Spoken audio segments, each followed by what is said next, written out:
Welcome, listeners, to Tale Spinner Tavern. Tip a penny in the storyteller's cup and come cozy up by the fire. Tonight's tale is called The Boggart's Bazaar.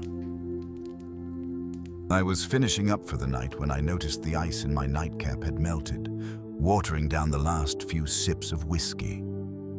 I drained the glass and lifted myself from my study chair with a slight grunt, placing my book face down on the desk to mark my place before heading to the kitchen. Time for my nightly ritual. First, fill a cup of water, then brush my teeth, and only then could I undress and get into bed. As I turned the tap and poured myself a cold glass, I looked out through the window into the darkness of my garden, its true form hidden by the veil of night. The sinister part of my mind started to fill that darkness with malice, with small imaginary creatures dancing and parading around my stone garden ornaments. I'm embarrassed to admit these stupid imaginings were enough to make me look away. Just as I turned off the tap, something snapped in my kitchen. Undoubtedly my mousetrap, but what followed was unexpected. Swearing. A small voice called out near my back door, clearly furious, spewing curses and expletives. I cautiously peered around my kitchen table toward the commotion, having no idea what to expect. Had a mouse learned to talk? Was a neighbor desperate for the piece of cheese I'd left out? Piss on it. May the donkeys and the fairies piss on it, came the small voice, clearly irate. It was a miniature man caught in my mousetrap near the dog's food bowl. The little man spotted me peeping and yelled, "You! Is this your work?" I was gobsmacked. "Hey, I'm talking to you. You better fix this. I need to be somewhere." After my brain finished doing a small somersault, I finally managed to reply, "What are you?" "I'm fucked is what I am. Get my arm out of this trap. Then maybe I can answer your question." Like a child told to perform surgery, I carefully approached the small man and began to slowly pry open the mousetrap. As I got closer, I noticed he had pointed ears and wore green garb with red pointed shoes, as though he'd stepped out of a Scandinavian Christmas card. Finally, the trap opened. The small man jerked his hand free and inspected it. Surprisingly, nothing feels broken. "Right, you need to make up for your blunder. What can you offer in recompense?" He waved his finger accusingly. "A beer?" The words surprised even me. The little man's face changed from a scolding frown to a red-cheeked grin. "A beer? Oh yes, a beer would be grand." Like a daydreamer, shocked by the bizarre situation, I found myself pouring a bottle of beer, then crouching to hand the glass to the small man. A whole bottle. Oh yes, this makes up for things 100-fold. He tipped the glass with both arms and immediately chugged the frothy beer. It took surprisingly little time for him to finish, considering he was no larger than a cat. Ah, glorious. Oh, I've missed this stuff. You lot make it in such a way, and funnily enough, it pairs well with that piece of cheese. He announced this in a self-satisfied manner, then turned toward my back door. I think we can call this situation square. Good night. Wait a minute, I called, my impulses ahead of my rational mind. He stopped and cocked an eyebrow, his expression slightly flushed. "You let yourself into my house," he began to say something, but I cut him off. "Yeah, and you nicked some cheese that wasn't for you." He stuttered as he saw the situation flipping. "And I've just given you one of my good beers. I think it's you who owes me, actually." I felt as though I was speaking to one of my naughty children. "What?" he cried. He cursed and damned, kicked and hissed, all aimed at himself. "Aye," he finally let out, clearly defeated. Unexpected courage took over, and I did an impression of him. "So, what can you offer in recompense?" Shock and anger flashed across the small man's face before he switched and let out a large giggle, as though someone had taken a feather to him. You got me. Fine, you got me. I had a feeling tonight might be an interesting one. Well, I have nothing on me that would interest you people, but how about I take you somewhere where something might?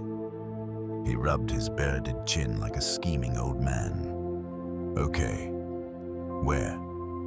I felt as though I'd lost my mind and was sailing down a river of crazy, but somehow it was just fun to go with the flow. The Boggart's bazaar. His eyes glowed and his mouth took on a slightly sharper grin. A market? I asked, taking a step back from his intimidating excitement. A market of markets, like nothing your kind has ever seen, and even for one as well-traveled as myself, it's a sight to behold. His eyes were unblinking as he spoke. Strangely, a childlike wonder awoke in me. I was talking to some mystical creature in my kitchen and was about to be taken to a magical market of some kind. Madness. I was immediately reminded of the stories my Irish nan used to tell me as a kid. Tales of tricksy little people in secret worlds. Though I recalled her stories weren't especially happy. Actually, they were often more of a warning. Okay, and you promise I'll be in your protection, safe from harm and ill will? I found myself reciting a line from one of my nan's stories, nearly word for word. Ha! So you're familiar with us then. Then you'll know we're good for our word. I know you're very good at twisting them, so I want to hear you repeat it back. Ha ha. Aye, we certainly do like to twist words here and there. Very well. I, Finney, swear to protect you and keep you safe from harm and ill will, to the best of my ability, as long as you remain disguised. Don't worry, I'll disguise you now. He offered out his hand. I carefully shook it, as if shaking a dog's paw during a trick. Right, so now for your disguise. Do you have mask? A mask? No. Wait, actually, I walked over to our embarrassing cupboard of mess and began digging through coats and boxes. There, is this okay? I presented him with one of the kids' cheap Halloween masks from last year, a very plastic-looking skull. I can work with it. Right, now put it on and stand still. His tone became more serious. Again, against my rational senses, I didn't question. As though in a dream, I simply put the cheap mask on. The small man clapped his hands. From them came a puff of sparkling dust that flowed on an unseen current and spun around me. Done. Take a look in the mirror. You look the part now. He pointed at my kitchen mirror. I nervously took a peek and jumped at my image. I now bore a frightening visage. My face was skeletal with a thin layer of gray flesh, and my body was a gaunt frame with sickly skin stretched over protruding bone. With sharp, jet-black fingers, I felt my face and body, confirming I could still feel the plastic mask and housecoat. It was an illusion. Good, isn't it? My magic will convince anyone that you're a ghoul. Just don't go kissing anyone. Ha ha. He placed his hands on his hips in unreserved pride. Wow. Okay. So what now? I said while morbidly playing with my exposed teeth in the mirror. The market. Before we go, though, do you have any more of those beers? Take at least 2 with you. Again, no questions. I just found myself pocketing a couple of beers as if tonight made total sense. The small man checked his strange little green pockets in a ritualistic fashion before affirming he was ready. Right. Well, let's go then. Follow me and keep close. He announced this with a bubbly grin. Before I could open the door for him, the small man walked to the crack and squeezed through with minimal effort, his bodily form warping like melted rubber. I followed him into my garden. Before I could ask where next, he waved at one of my bushes. As soon as he did, it began to glow with an eerie yellow shimmer. The way to the market is here. in my garden bush? It's everywhere and nowhere. You need to know how to look for it. Now, for returning, put some dirt in your pocket. We don't want to get you lost." I did as I was told and scooped a handful of dirt into my housecoat. "Okay, excellent. Now stay close to me and follow." He began to pry his way into my bush. I followed, crouching slightly as the bush only came up to my chin.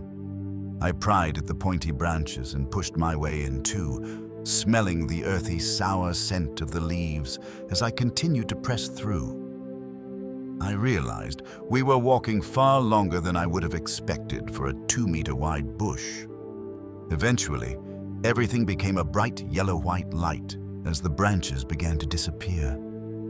When the haze cleared, I was somewhere entirely different, a forest clearing in a fervently illuminated encampment. The trees had become warped and hung bent over the encampment, with lights wrapped around the trunks like vines. Actually, they were vines. The lights were all small, colored flowers sprouting from the vines, each with a glowing beetle that gave off light as strong as a bulb. Then I could make out glowing wisps whizzing and whipping around the trees, all heading toward the camp.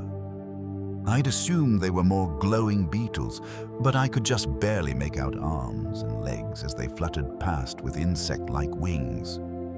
"Fairies," I blurted out. Yes, fairies. Just leave them alone." Well alone, in fact. Finney's tone was serious. "Now come along, let's see what's on offer tonight." He tugged at my pajama leg excitedly. I could make out stalls, tents, caravans, all different sizes and styles, every color. It was all consistently inconsistent. "Come on, you can gawk when we get in there. I know a good place." Finney pulled my leg impatiently like a small child. I tried my best not to stare. But the populace was as varied as the stalls and the curious things placed upon them. There were creatures with horns, creatures with hairy legs, creatures with pointed noses, creatures with sharp teeth, creatures with many eyes, each a fascination in itself. Curiously, when I found myself staring a bit too long, my gaze was often nervously averted. As Finney led me through the maze of strange people, I noticed I'd been given a wide berth. At least it made it easy to pass through the crowds. "Finney, I feel like I'm being avoided," I told him. "Ah yes, you're a ghoul. Ghouls have a rather unappetizing reputation, to put it lightly. But fortunately for you, that's a good thing. It means no one is going to get too close." Finney didn't look over his shoulder. I instinctively felt my dressing gown and reminded myself I was disguised, which prompted the question of what would happen to me if I didn't have Finney's disguise. "Don't threaten it. You're with me," Finney said, as though sensing I needed reassurance. We continued through stalls of glowing produce, beautiful crystal bottles, decorated books, dresses for people a fifth of my size, and countless other curiosities. The merchants hollered and beckoned, trying their best to draw customers. A large, cat-like person put a carved wooden totem in my hand, saying with a purr, "For good luck." "We have plenty," Finney shouted, instructing me to give back the totem and quickly carry on. Although the crowds avoided me, the merchants had no hesitation around a ghoul. I guess coin is coin, which made me think, how were we going to pay? "Finney, how do we buy anything here?" "Barter." He flashed me a look over his shoulder and bounced his eyebrows like a naughty little salesman. "Remember your beers? They should go pretty far here. And speaking of which, here we are." He opened his arms toward what looked like a large bar. Finney hopped up to a seat that fit him perfectly, then gestured to a more human-sized stool. Around the bar, all sorts of creatures were enjoying drinks and meals, laughing and chatting as they knocked back things I'd never seen before. "Hey, Jebba, how you doing? Can we get 2 wineskins this way, please?" Finney shouted to a large figure with their back turned. Turning around, I had to contain my surprise as what looked like a bull-headed man approached us, wearing nothing but a leather apron. "Finney, hey, yeah, all good here. Let me grab those skins." He bent down and produced 2 large wine skins from underneath the table. "What else can I get you? How much do you reckon you can get for one of these?" Finney pulled at my pocket, making it clear I had to show off one of the beers. "Oh, that looks nice. Very nice, actually. I'll tell you what, how about 3 courses each with the wineskins included? What do you say?" Finney paused, looking like he was going to push things, but nodded and offered his hand, as though he realized a friendly attitude was worth more than a hard bargain. After they shook hands, I passed over the beer. "I hope you enjoy. It's a limited edition," I blurted out. He stopped, beer in hand, and just looked at me dead in the eyes. His expression had become blank and unreadable. I gulped, becoming horribly aware I was sitting in the middle of an alien market in my dressing gown, wearing a fake plastic mask. During this moment of silence, I couldn't help but look at his great black horns, my morbid curiosity wondering how much damage they could do at the worst possible time. "Ha! You know, I think I've had you ghouls totally wrong. Thanks. If it's limited, as you say, I'll chuck in a couple of shots, too." His demeanor returned to a jovial state. "Finney, I'll tell you what. You keep the most unexpected company." Jebber laughed before returning to the open kitchen. I sighed as if I'd just gotten down from the hangman's gallows. "You're fine, don't worry. And now we'll get to have one of the nicest meals," Finney said. "That I paid for," I said wryly. "Escort's fee." He flashed his cheeky tongue. I didn't challenge it. After that tense moment, I was in need of food and actually pretty excited to see what would turn up. It was berries and nuts. The large bull placed 2 bowls of berries and nuts in front of us. I was a little let down, at least until I tried them. Amazing! I've never had berries or nuts like these before. I was surprised I'd ever be so excited over something so seemingly simple. Yes, we keep the best of the best for ourselves. It helps to be nature's favorite. Finney replied with a wink. I also noticed we'd been given the same bowl size, but with 2 hands, Finney cleared his before mine.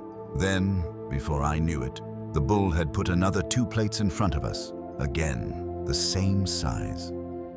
"Enjoy," he said. "Ah, this is why we came," Finney exclaimed in delight. It was a dark kind of bread topped with a kind of shrimp I'd never seen before, covered in sauce and decorated with flowers I couldn't name. Finney got stuck in without pause or thought to explain what was in front of us, so I simply joined him. My mind was blown. The flavors were familiar, but also something else entirely. I looked to Finney and saw him chowing on the flowers with no hesitation, so I followed. They were sweet and fragrant and complemented the rest of the dish. It was all in perfect harmony, and I don't even like shrimp. I took a sip from the wine skin. Wow, the taste sensation just continued, nicely balanced with a crisp grape aftertaste. Before I knew it, we were done with our second course, and Jebber was serving up the next one. "Thanks, Jebber.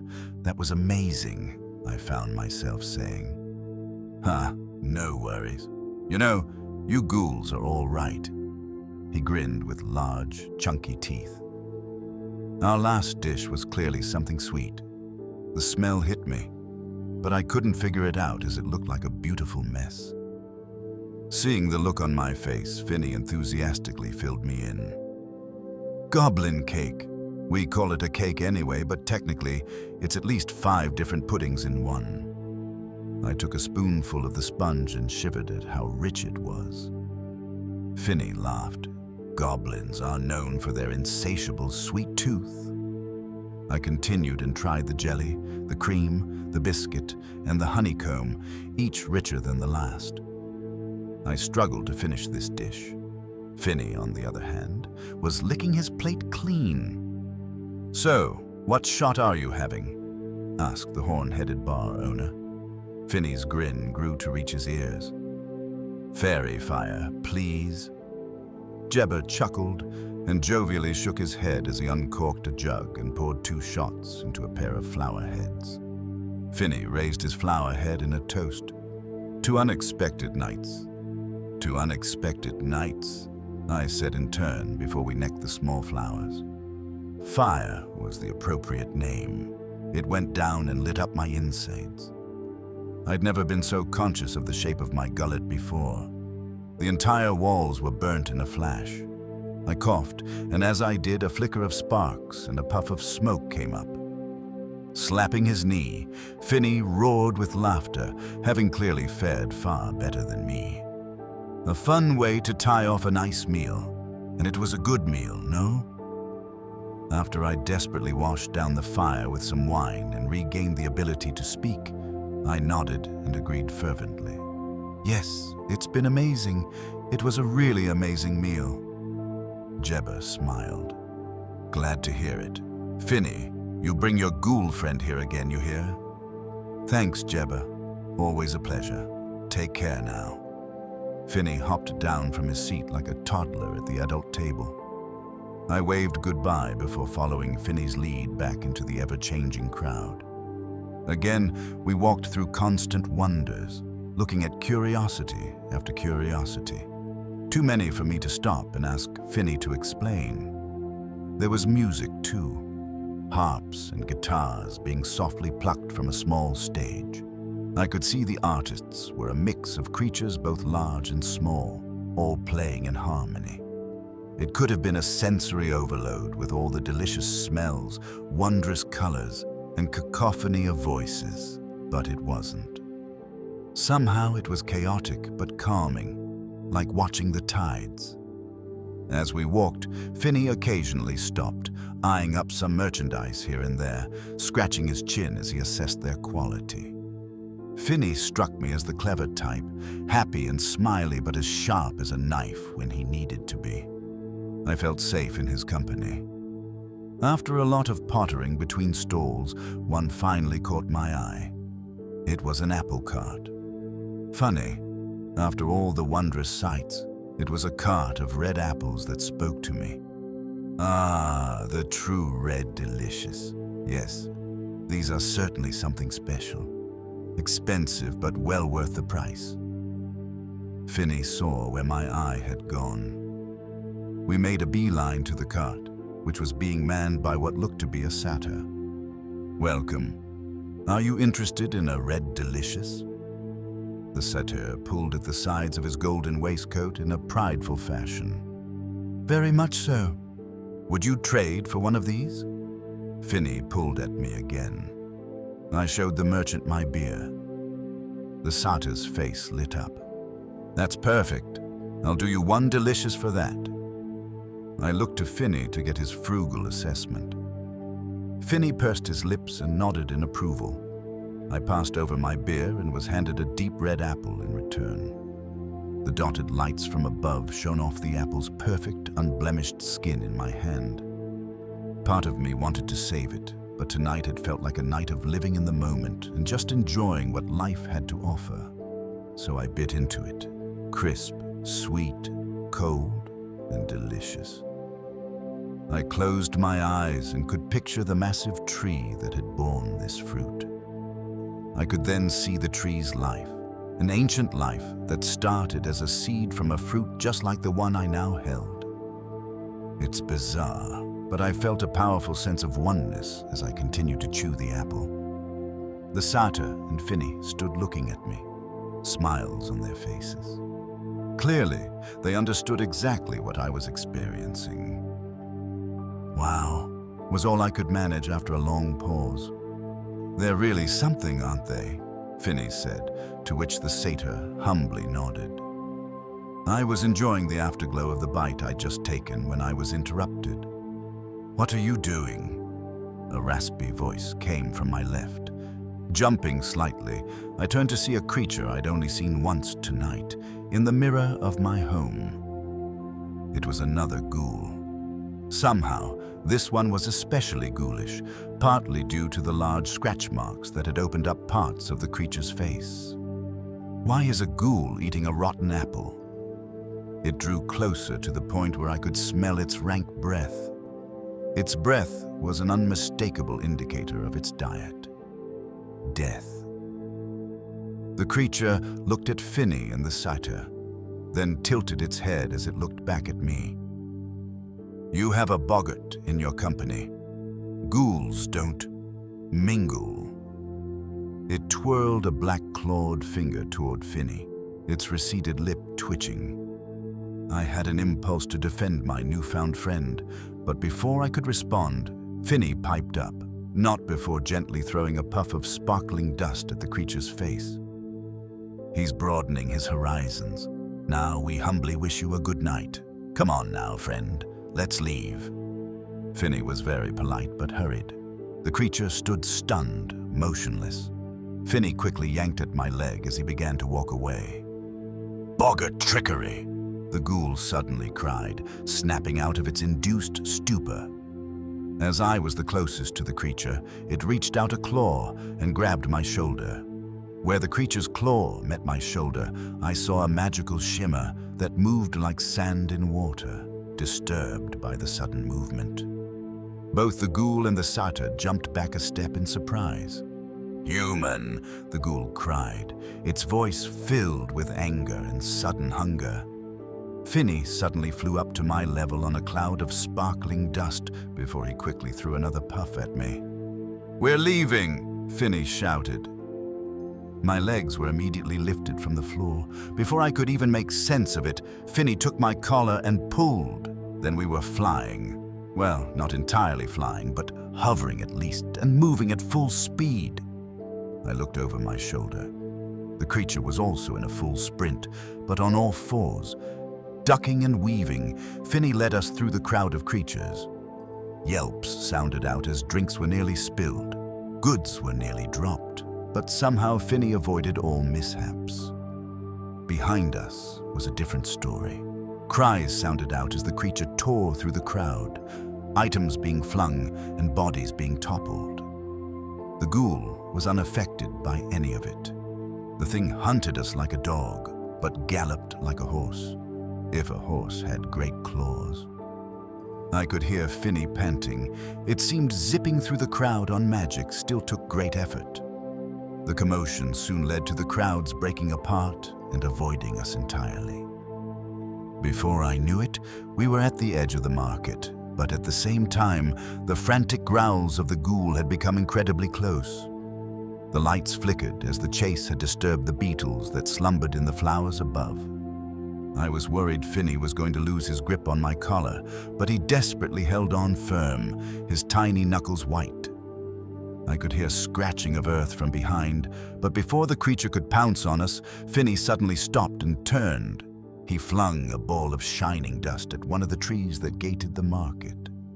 In an instant, a huge burst of fully leafed branches sprang forth. The ghoul crashed into the verdant web, the strange bush more than encompassing the creature's entire body. Quickly, Finney pulled at my collar, taking us out of the market and into the forest. I could hear cracking and growling, but looking at the creature, it looked like no easy task to come untangled from Finney's trap. Eventually, we were deep enough into the forest that only the glow of the market could be seen between the trees. Taking a breath, Finney composed himself, but he still acted hurriedly. Right, here will do, and I pray you still have that earth in your pocket. I dipped my hand into my housecoat pocket, gripped the soil, and nodded. Fantastic. With a magical wave of his tiny hands, he illuminated a bush for the second time tonight. Let's go, and stay close. He pressed himself between the leaves. I followed him, far closer this time, extremely eager to leave. Again, the yellow-white light flooded my vision before disappearing. Stepping out from the bush, we were somewhere else. Home. We stood in my garden, facing my back door. Only now I felt as though I could breathe. and it was the same for Finney as he let out a massive puff of relief. "That was eventful," Finney finally said. We both chuckled, the fear and panic now replaced by humor from the absurdity of it all.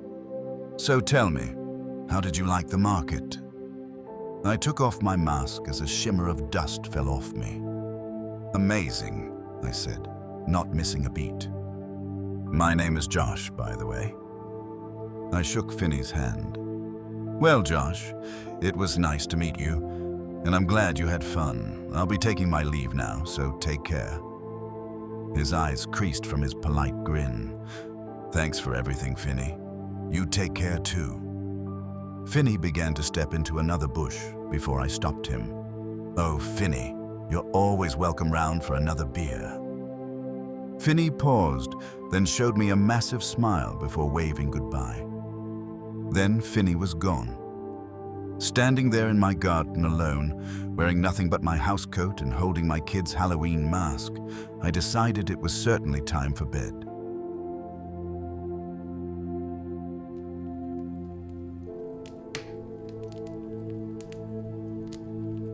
I hope you enjoyed tonight's tale. If you'd like another, toss a penny and chuck another log on the fire. Otherwise, until next time.